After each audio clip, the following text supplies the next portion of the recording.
that know her. Technically, I'm a witch.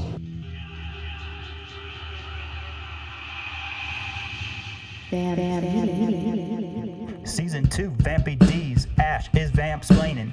Petey's learning about the bros, Stefan and Damon. Pete-dictions coming true. Founding fam's got a plan. Guess who's back in the falls with their eyes on her man's body stacking up? A lot of people H for B. Now what's going on with these Vampire Diaries?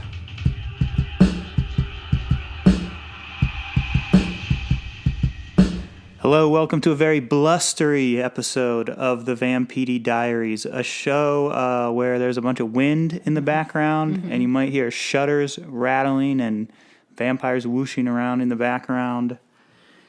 But it's actually the Vampire Diaries podcast where a guy who has only seen one full season of the show watches the series for the first time with a superfan who has seen every episode. I'm the titular Petey. Let's just say I put the Petey in Vampedey. But please call me Pete, and I'm here with my co-host and co-parent, Ash. It's a spooky night.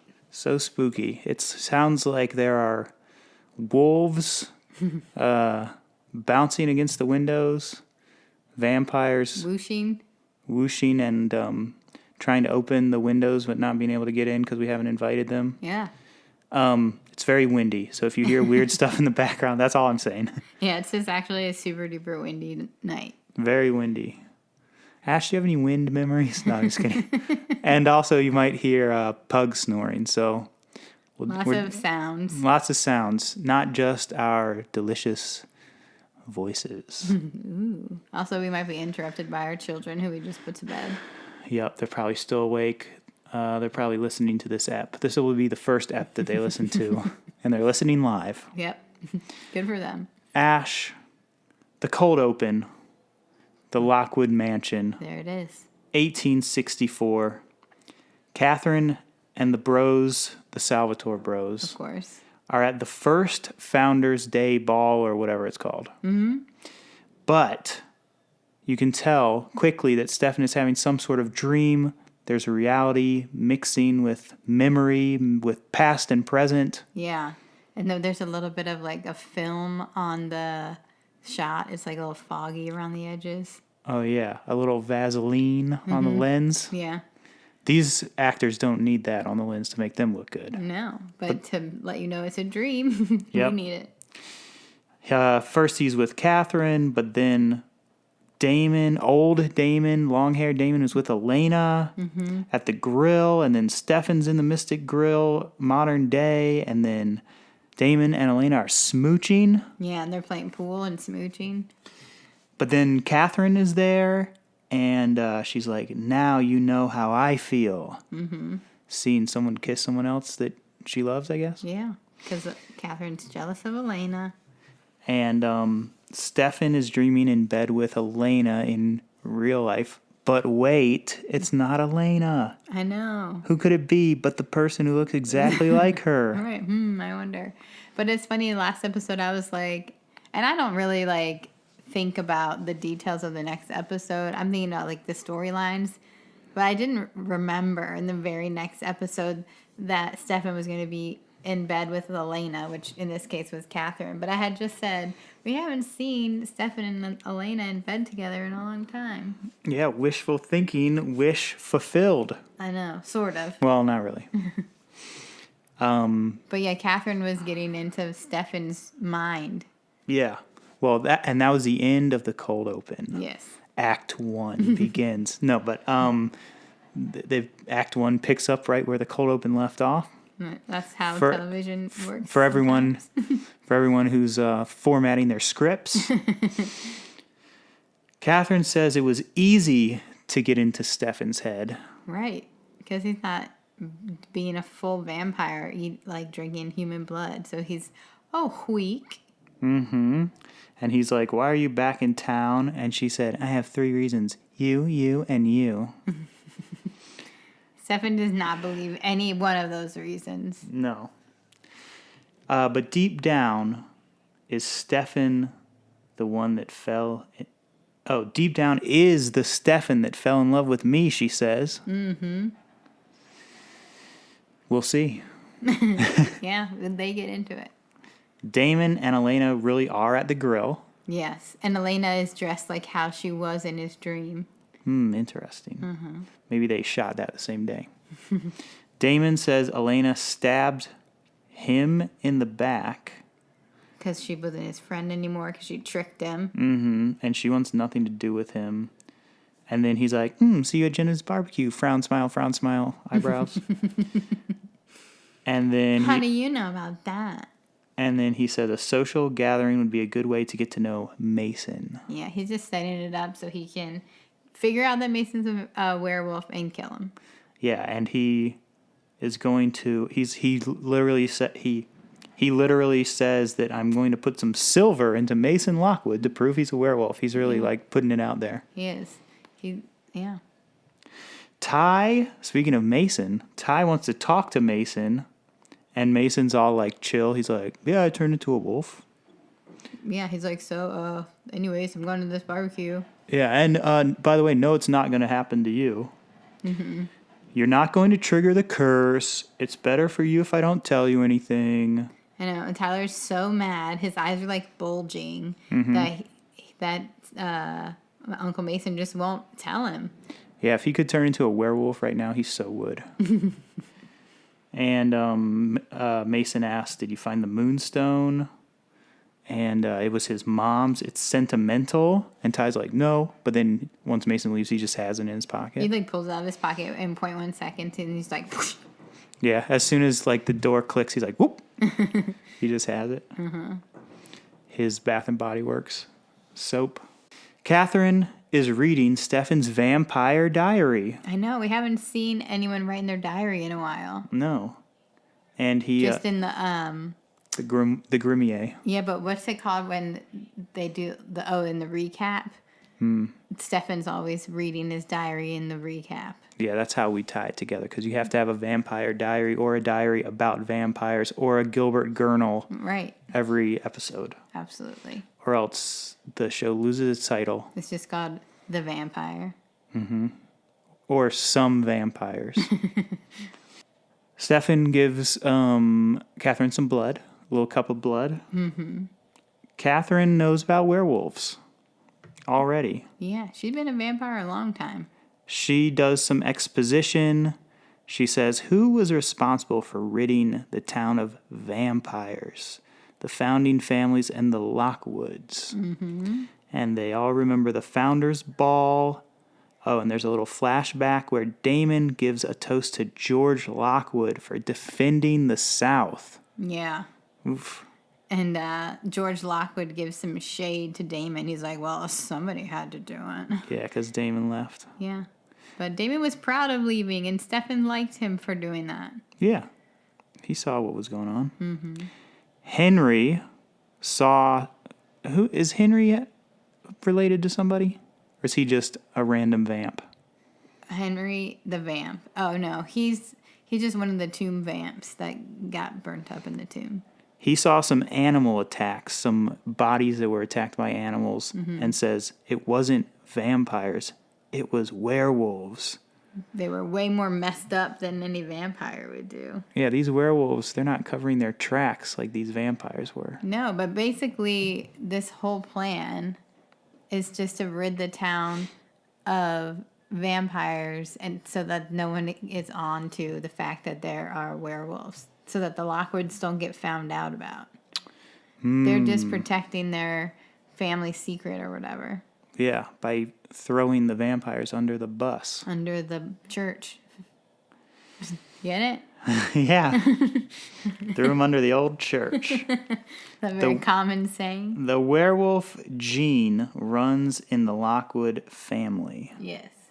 But there are others, but practically extinct, Catherine says. And she says, werewolves exist in bad movies. I was trying to think about, you think Catherine watches movies? No. We know Damon does, the Universal Monsters. But Catherine? I do not think she watches movies. She's too cool to do anything. So like just some friends along the way have told her that these werewolf movies are bad? Catherine is all up in arms. She asks Stefan why he kept the picture of her. Yeah. Why do you have this picture of me? She just wants him to be like, I love you, I miss you, but he won't. He will not. And he whooshes over to her, and he's like, oh, what is it about you that makes me still care? But that's him. I feel like he's just saying that because he's like, I gotta stab her, and then he does. He was doing it to get close enough to her body to stab her without her knowing. Act out. End of Act 1. Oh gosh. We're really doing this? Yeah, it's my favorite part. Okay. All right, Stefan puts Catherine in the Vervain dungeon. Yeah, back to the Vervain dungeon. Last week was all about Uncle Basements, and now we're back in the Vervain dungeon. Last time we knew the Vervain dungeon was when Stefan was drying out down there. Yes. He starts grilling her. I said he starts mystic grilling her. He gets some vervain and burns her face. And I said, this is nasty, Stefan. She was ah! Yeah, but then later she's like, it doesn't affect me. I've been drinking it. So was she faking the face burn, or did it still burn her face? I think she was faking that it didn't hurt her, but it still burnt her face. But yeah, basically she was microdosing vervain. Oh, yeah. That's what I thought of when she said that. I've been taking nice. sips of vervain for hundreds of years. Yeah, she's like Misha in The Sixth Sense, only it was her mom microdosing her, keeping her sick. What? I don't remember that at all. And then she died. And then she was a ghost under the bed or something? Mm-hmm. I only remember the ghost under the bed part because it was too scary. And Haley Joel helped her. And then she was like, thank you. And then she got to go to hell. Just kidding. Probably heaven. We don't know. No, he helps her, and I think she's like, thank you. And then her soul can rest. That's a movie we should watch again because I haven't seen that since I was in high school. And I was way too scared. After I watched it, I couldn't step on the floor. I jumped on the doorknob and swung out the room like I was a monkey. Yeah. Well, I mean, like, I'm not lying. That is a true story. You've told me that many times. We've discussed The Sixth Sense before. I know, but I should watch it again. I saw it in the theater, and it tore me up for years because it was so scary. I think it's one of these 1999 movies. Is it too scary? Like, is it going to be scary still, or is it going to be like, oh, no, it's fine? I think it's still legitimately scary. Oh, okay, then maybe I don't want to watch it. I think it was in 1999, and I saw it in the theater, so I was like 12 or 13, and then I'm sure I've seen it since then, but I certainly have not seen it in like... You've seen it since then? Yes, 6 cents then. I want to watch it so that I can get over the fact that it was so scary. Like when we watched Beetlejuice, Yeah. I was so scared of Beetlejuice as a kid, and then we watched it, and I was like, oh no, this is going to be scary. This is the scary part, and then I was like, oh no, it's regular. Yeah, I was watching it for the first time, and it was certainly gross and had gross stuff in it. Yeah, it was gross. I just watched Alien and Aliens, and they were scary. Yeah, I did not watch them with you because they looked too scary. Or they sounded scary even. You would hate how gross they are. Yeah, They're very ew. gross. A lot of body horror stuff. No, that's not for me. Very gross. But The Sixth Sense, I bet it's still scary. Okay. But just don't tell me how it ends. George Lockwood chats up Catherine. In 1864. In 1864, he says, Father will want to throw a founder's party every year. Lol, they do. Which is a good little joke. For the true fans like us? Oh, Like you? are you included? I'm just watching it for the first time, Ash. Catherine tells him she's a vampire. Everyone in this episode is so nonchalant. Yeah, I turn into a wolf. Yeah, I'm a vampire. She's like, let's not pretend like you don't know what I am. Which I enjoy because so often on these shows, a storyline where someone could just tell someone a single sentence lasts for like half a season. I mean, that's all of Pretty Little Liars. Every single thing is a lie, and no one tells anyone anything for like seasons and seasons. Yeah. What do you want? Lockwood asks. What did he want? Stefan asked. That was funny. That was like an Arrested Development type moment. Oh, yeah. But I forget what they wanted. Well, he wanted. What did he want, or what did she want? What did he want? He wanted the moonstone. Ah. Aunt Jenna and Elena are getting ready for the barbecue. Mason comes in with shot glasses. Mm-hmm. Lark is there too, ready to drink. I like when they hang these grown-ups, a.k.a. like a little bit older than the high schoolers, are hanging out. Uh-huh. I thought it'd be nice to meet some of Jenna's high school friends, Lark says. And then Damon arrives. It is a weird... Like, I thought the barbecue was going to be, like, backyard and then, like, some music in the background and, like, 20 people there, like, kind of nodding... Some extras, like, nodding their heads in the background. But no, it's just Jenna and 3 dudes. In the house. Yeah, but there's no one else there, right? No. Yeah. And then Elena and Caroline are just around, sort of. Yeah. And then they have... No Jeremy at all. And they sit down for, like, a formal meal with Silver. Yeah, and I didn't even see any barbecued meats. No, the thing about it was the barbecue. It seemed like a formal sit-down dinner with some shots. Yeah, and did you say with the silver? Like with nice silverware and plates and pie and... Yeah, where's Mason like, I like mine rare, and then he like bites a bloody steak or something? They definitely totally screwed up this barbecue. And then Damon like, me too, and he sucks the blood out of the steak? Nope, just needed some fancy silver sit-down dinner. For all I could tell, it was a Halloween party, Ash. Right. Let's see. I've heard great things about you, Mason says when he meets Damon. Mason and Damon, a little meeting and a little... Damon's like, oh, that's weird because I'm a dick. I know. That was funny. That was a little act out there, too. Ooh, was that the act out of 2 into 3? I think so. Wow. Elena's on the phone. Caroline rolls up. She can't stop eating, Ash. What is she eating? Like some chips or something? She's fighting the urge for blood all day, every day. Yeah, she's being kind of annoying. Yeah. Just like, I don't know, talking too much and... Oh, and now it makes more sense. She like says some stuff that Stefan in quotation marks said. But that must be what Catherine told her to say, because Catherine told her to say a bunch of other stuff. Right.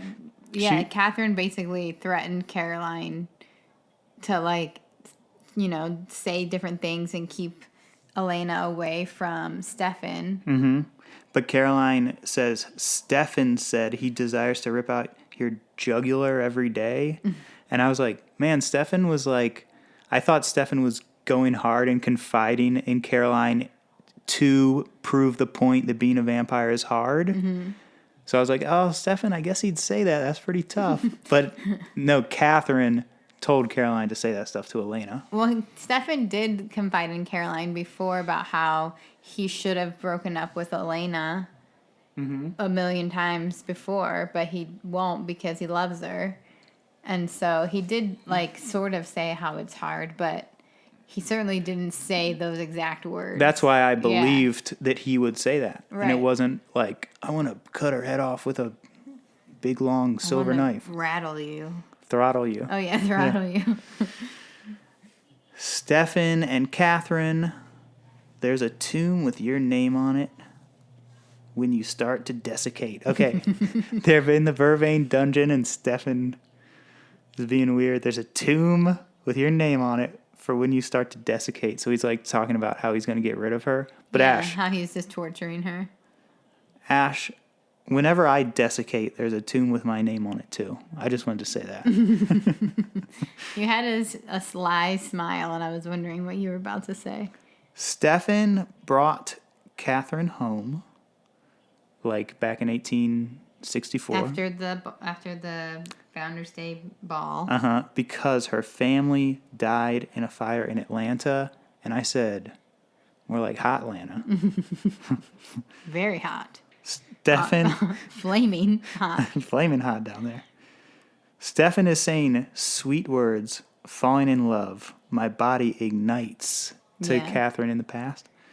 I know, but this is that 1864 love. He was like, we've barely known each other. And we don't even know how long they've known each other before the ball. No. It could be like a day. Yeah, she's got him straight tripping, boo. Yeah, he's like, that's that super when like people only live till they're like 30, so you fall in love when you're 15 and then you get married and then, because you're gonna die soon. Yeah. Of like cholera or something. Yeah, cholera or dysentery. Dysentery. Yeah, I've heard it pronounced both ways. Of disinterest. Disinterest. Dysentery, yeah. Damon meets Catherine in her room that she's staying in. Surprises her. They smooch. She mad. Is she mad? Yeah, she's like, yeah, get out of here. And then she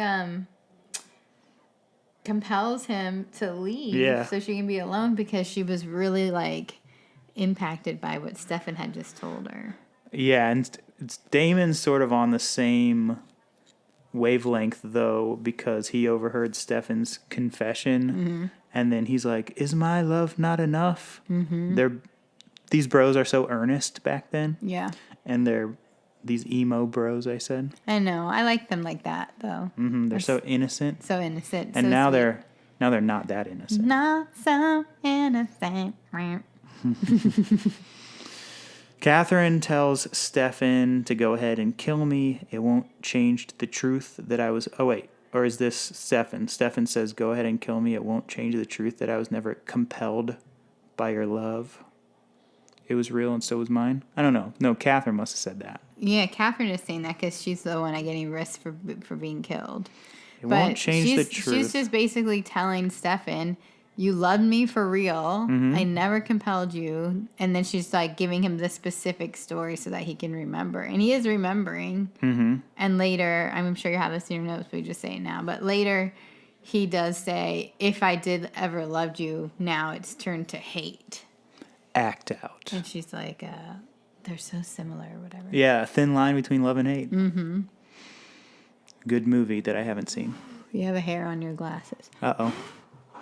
Blow right into that mic. This is a loosey-goosey episode. We're not editing, Nash. We don't have time for that. This needs to hit the streets. Oh, man. Okay. So far, I think we've done all right. Sounds good. Someone's dragging something along the ground outside. Yeah, maybe there will be slight editing. All right. Damon and the grown-ups playing Pictionary. Yes. And still Damon is like baiting Mason because he draws dances with wolves. No one gets it but Mason. Yeah, Mason guesses it.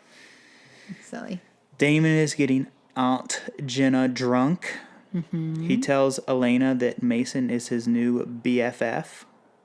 Jenna gets out her mom's silver set and Damon takes a big knife. And you said he didn't even bring his own silver? Yeah, he was like, I'm going to have this plan to put some silver in Mason Lockwood. And then he just goes to this barbecue planning on putting silver in him without even knowing if he has any. Yeah, he's like, I have this big plan. Hope that the biggest, most important piece of it is already there for me. Right. And it was. And he's like, is that real silver? Oh, let me take some. It's like, what? You had no plan for this? Is terrible. Now thinking about it, because later Damon stabs Mason with that knife, it is very funny of Mason to see the knife in a minute and just grab a big hunk of pie with his hand, knowing that Damon what he's doing. I know he was tricking Damon. Yeah, I know. Mason.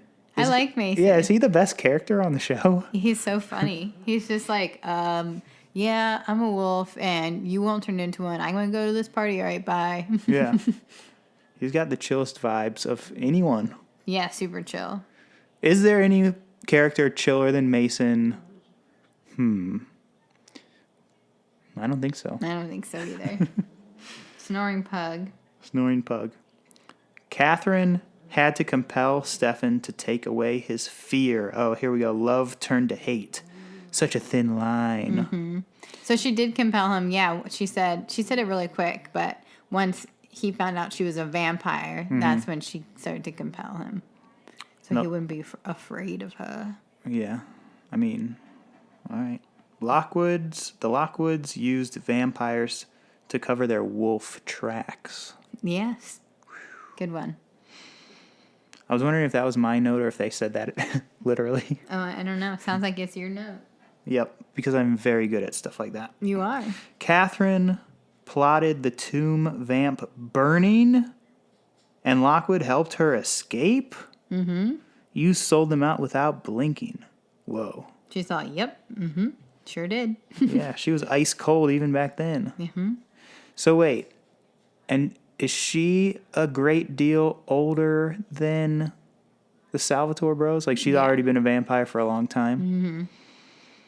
Catherine. Damon gives Mason a pie with the silver knife.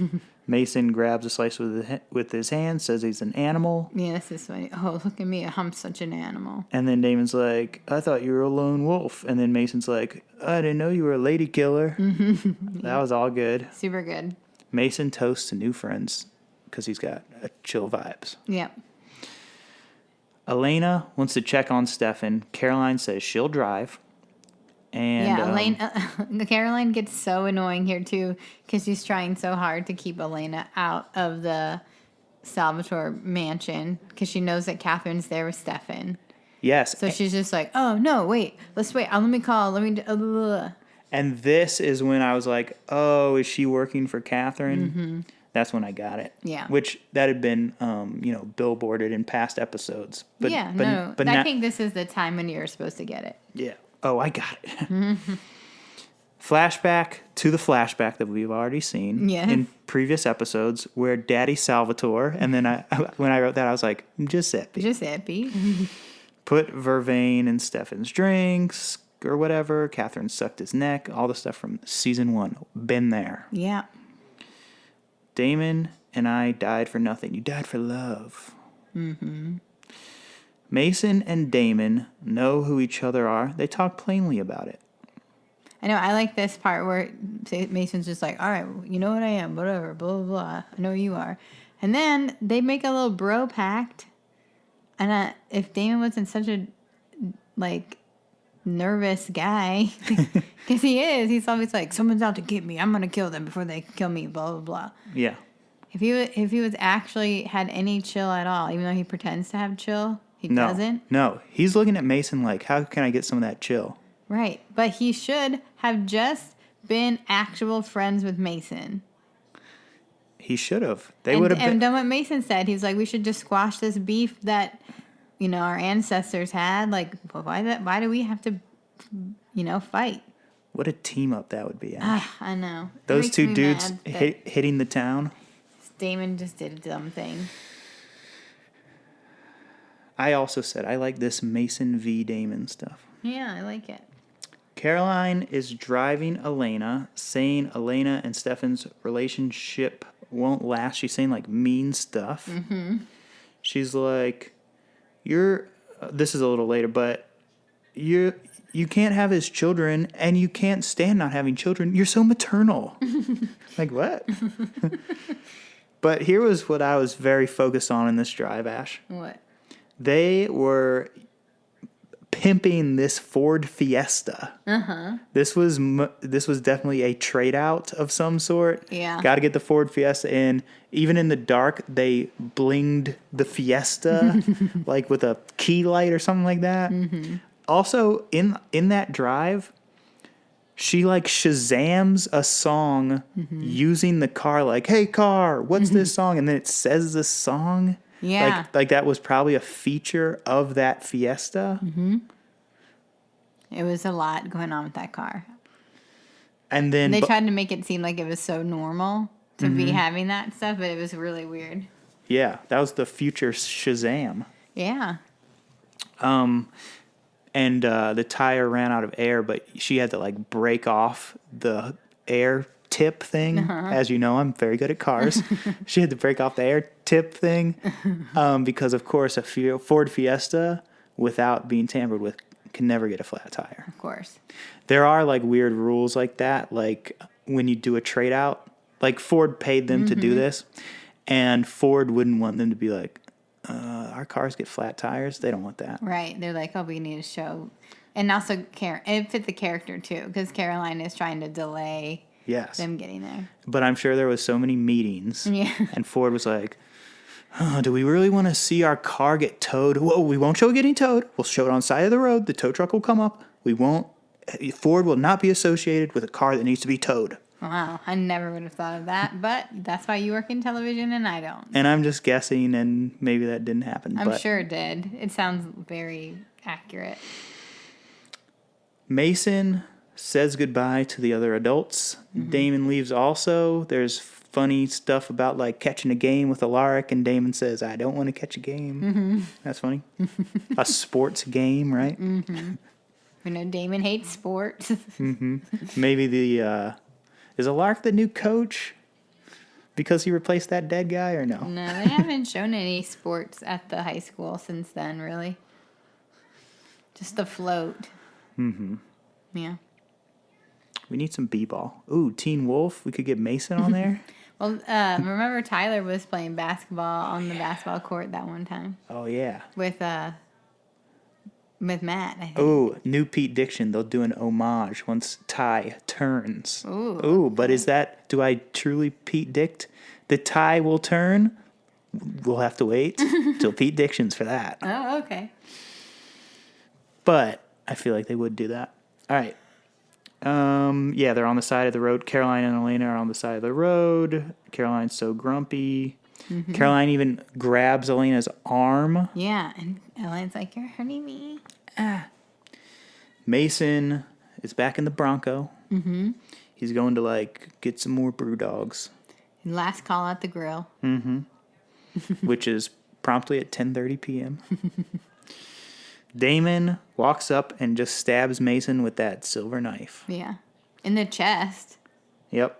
Mason pulls the knife out of his chest and says, werewolves must have started that silver myth for like a time like this. I mean, okay, so they wanted to get stabbed and like shot with silver bullets and stuff like that. Why not just say like a big pillow kills them? Like they were like silver so I can get stabbed a bunch. I don't know. Maybe there was a situation where like an early on werewolf got stabbed by something that was made of silver, and then they were like, oh, this really hurts me. And then they were like told all the other werewolves like, hey, let's pretend that silver hurts us, but it really doesn't, and then we can escape. And then that was like their thing. You know what? That sounds just as plausible as the Ford Fiesta stuff I was saying, and I believe you. Okay. Damon has made an enemy when he could have made a chill bro friend. I know, this makes me so mad. We know Damon wants friends, and then here he goes screwing up another friendship. And he makes an enemy by someone who is literally deadly to him. Why not make him a ally instead of a foe? Exactly. Catherine threatens Elena. So Elena goes over to the Salvatore mansion. Stefan gets mad and Stakey. Oh wait, no. This is before Elena shows up. This is just Catherine just like talking to Stefan. She's still in the Vervain basement and like ripping off the chains and stuff like that. And she's like, I'll kill Elena and make you watch, and I'll kill all her friends and make her watch, and everyone's gonna be watching. And This is so dumb.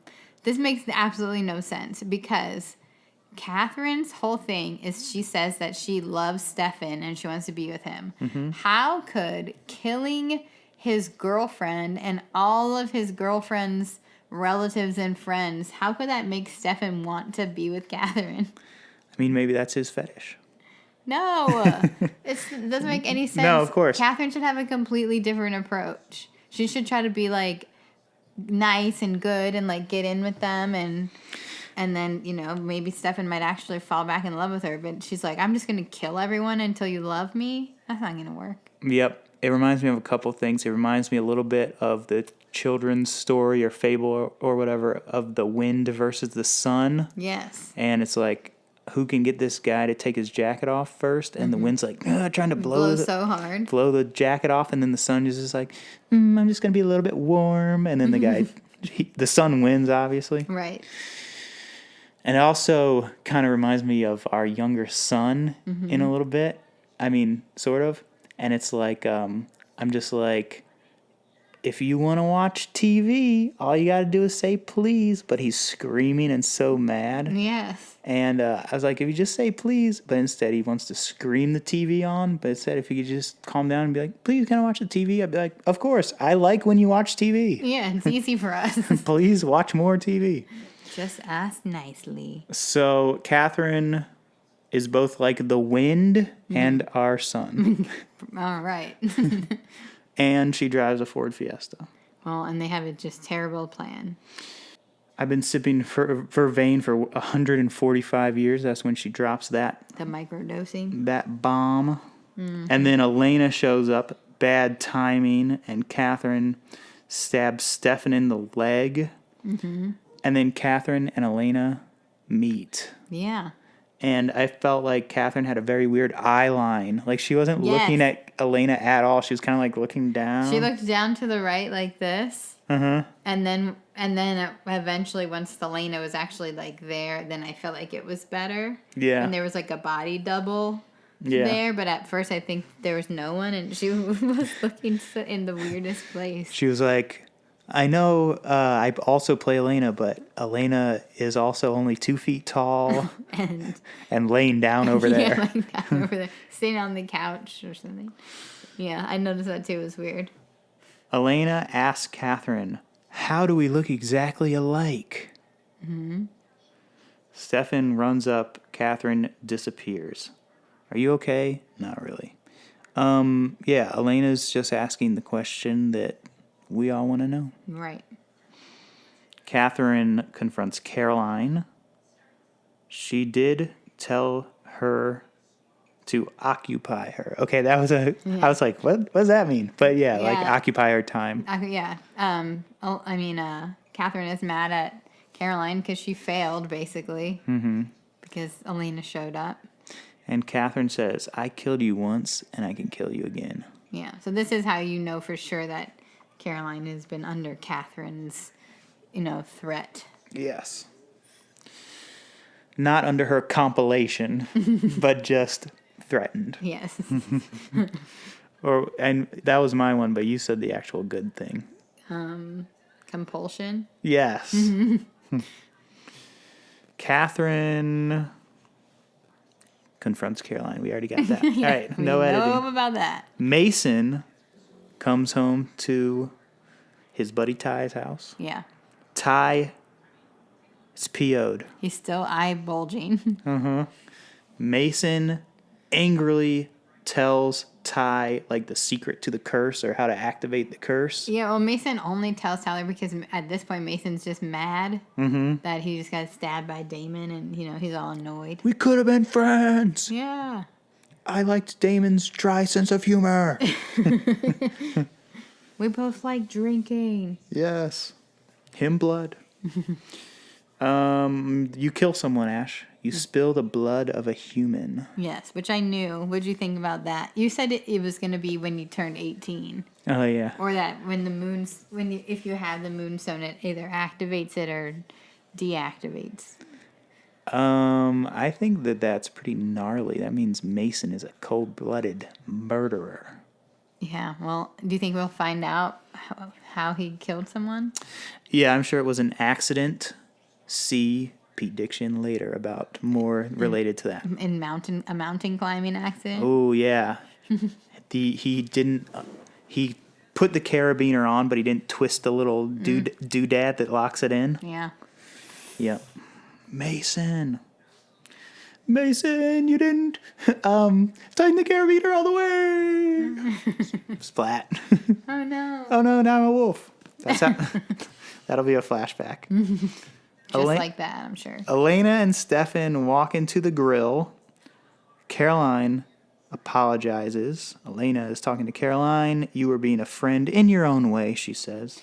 Yeah. Did you feel like this acceptance of Elena was out of place? I don't know, Ash. Well, it was, but it was on purpose. I will tell you that it was. It was. Oh, yes. Oh, yeah. Stefan and Elena fooling people. Yeah, they're like, they know that Caroline and also Damon using their vamp hearing, and they're just, saying stuff that they want them to hear. Yes. But Elena at first had to fake accept Caroline's apology, even though And then she didn't really want to. And then she goes over and sits with Stefan, and they have their little mock trial. Stefan's like, I'm starving. And then Elena's like, spending the day with your jealous ex will do that to you. And then Stefan's like, you're not safe. And Stefan's like, we just got to do what Catherine says. And Elena's like, I don't want to. And so, yeah, Caroline's listening. Yeah, they're having a little pretend fight. Damon's listening. And there's a sad song on the jukebox. Oh. And then Bro. you get to see Damon's little sly smile at the end. Mm-hmm. He's happy they're sad. Yeah. Damon. Catherine meets Damon, the aforementioned Damon, outside of the grill. He says he's not jealous anymore. I tried to kill a werewolf and failed. Don't try to be a hero or you'll end up dead, she says. And he says, been there, done that. Ooh. Yeah. He tried to save Catherine. He died. Everyone's dead and alive and undead and a wolf. Very confusing. Catherine, walking around, she looks up at the not full moon. That moon's not full. She's here for another reason. I think. What? Um. All right, just finish this scene. Ooh, seduce Mason and have a hybrid child. The most powerful lycanpire. But he'll be a chill dude. Okay. That's not a real Pete-diction. That's not Pete-diction canon. Catherine gave George the moonstone. She did. That's how she was able to live without anyone knowing. Catherine Escape. tells Stefan she loves him. So this is in the flashback. Oh, in the flashback, kisses. When Stefan's dead, Yeah. before he turns into a vampire. She kisses dead Stefan. And she said we'll be together again someday. And then in the present day, she smiles. And then it's a little dissolve into the logo. Right. So do you believe her? Do you think she really truly loves Stefan? Yes. I do. Do you think Stefan really loved her? And Yes. does he love her still? I think he really loved her. And I think it's complicated. He probably has that nostalgic love. Yeah. But you know what? Catherine does have a good point always that Stefan rolls back into town and then just falls in love with the girl who looks exactly like Catherine like her. and probably acts similarly to nice Catherine. I mean, at least sounds similar, looks exactly the same. Yeah. So that is kind of weird of him, and Elena should be like, huh? Yeah, Catherine does say, you came back. He was like, why are you here? Why are you here? And she's like, why are you here? You came back to Mystic Falls, and then you fell in love with Elena, who looks just like me. You were coming back to fall in love with me. Yeah, and he only fell in love with Elena because Catherine wasn't there. Maybe. But Catherine is very mean and scary in a lot of ways. Yeah. She's got a lot of power. Yep. Ash, before Pete-dictions, let's get the fangs out of the way. Okay. How many for you? For me, I'm going to go 1.5. I love the flashbacks, but I don't feel like there was enough action in this episode. Ash, I'm just going to go one fang and one werewolf tooth. And a werewolf tooth is worth 0.5 fangs. So Okay, we're so both at 1.5. very complicated, but okay. Well, werewolves have like more like prominent teeth. Like for fangs, we know about the two fangs, the rest are regular teeth. Right. When Mason turns into a werewolf, he's got no human teeth in there. That'd be weird. Right, he's got all werewolf teeth. Yeah, so they're worth less than a fang. Okay. So actually, it should be probably like 20 werewolf fangs. I mean, teeth equal one vampire fang. Or like 10, like tops and bottoms. Yeah. Well, you probably have more than 10 teeth up top. I don't know. Adults have like 36 teeth. Do wolves have more or less? I don't know. They have thicker teeth. They might have less. All right, so let's just say the thing that I originally said, which is 0.5. Okay, we're not going to do teeth every time. We'll do fangs every time. Okay. All right, Pete-dictions. Do I stand behind these? Yes. Okay. Ty is going to probably not kill someone. He's going to want to and try, but fail. And then Mason or maybe even Damon will stop him and be like, you don't want to do this, dude? If it's Mason. If it's Damon, he'll be like, you don't want to do this. I don't like you, but you don't want to do this, dude. Because I don't want more werewolves around. Yeah. I said or, which is cheating, but or he'll kill someone by accident and the moonstone will keep him from turning. Like he'll have to wear it to not turn, even though that's what Mason, I'm sure, wanted the stone for. So like Mason probably like, I'm tired of turning. Let me go get this moonstone from my bro. He had it His on. nephew. No, Mayor Lockwood. Okay. Mason rolled into town to Got get the it. moonstone from Mayor Lockwood because Mayor Lockwood's like, Mason, you're a rock climber. I'm a mayor. I need to not turn into a werewolf. You don't need the moonstone. If I die, you can have it. And Mason's like, all right, bro, whatever. I'll just like be camping when I'm a werewolf. And so Mason's like, oh, my brother died. Sweet. It's cool. I'm gonna go get that moonstone. Okay. But now he's like, ugh. I guess Ty, now that he knows the secret, he has to have it. Okay. All right. Caroline may get killed by Catherine. Hate to say it. Okay. Bonnie and Matt had the week off, and so did Jeremy. Yeah, they did. Not sure what they're building to. Still too early in the season. What chapter are we in? We're in the Catherine chapter. Catherine arrives.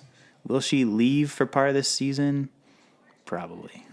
And why do you think she came? For Stefan? Well, she had to after they were talking about her all season. It's the story plot point. We had to see her to get us into season 2. No, I know, but why did she come to Mystic Falls? I don't know, Ash. Ooh. Is there going to be... Does she need to take over Elena's body for some reason? I don't know. Probably not, because that would be a human body versus her vampire body. I don't know, Ash. Okay. We don't know that. I don't... It's early on. It's all right. Ooh. And the final Pete-diction. Alaric and Mason are not going to catch that game later. Very important. Ash, What? if you like the Vampire Diaries, And I do. and or you are a young adult, Sort of. should check out my young adult book series, The Happenstances, tinyurl.com/thehappenstances. Horror anthology. I have a story in Horror from the High Dive. And there are other good works in there. Splash. tinyurl.com/H from the HD. At Peter L. Harmon on Twitter or Instagram. You can email thehappenstances at gmail.com. I just accidentally clicked like I was going to write a new email right this moment. Now would not be a time for that. No, not in the middle of plugging your stuff. In fact, I clicked the link in my little outline. I was about to email yourself. I was about to email thehappenstances@gmail.com. That's how Maybe excited I was. You have some questions about the Vampire Diaries. That I do, Ash. Ash, if you love the show, leave us a little review or get in contact with us. Let us know. Yeah, you know what? The Swedes. Oh, Ash. Yeah, the Swedes. We have some Swede listeners. Yeah, we appreciate the Swedes. We get a lot of listeners up there. Well, let me just backtrack a little bit and say that I received an email from podsomething.com, and it was like, recently the Vampire Diaries is number 14 in after shows in Sweden. And 100 in like TV and film in Sweden. We have some Swedish listeners, and guess what, guys? I'm over half Swedish. Yes, Pete is. Yeah. He's very tall and mostly quiet also. Yes. And I know how to make Swedish pancakes. Yes. So Elon Gore to those Swedish listeners. And we'll see both the Swedish and the rest of the globe next week.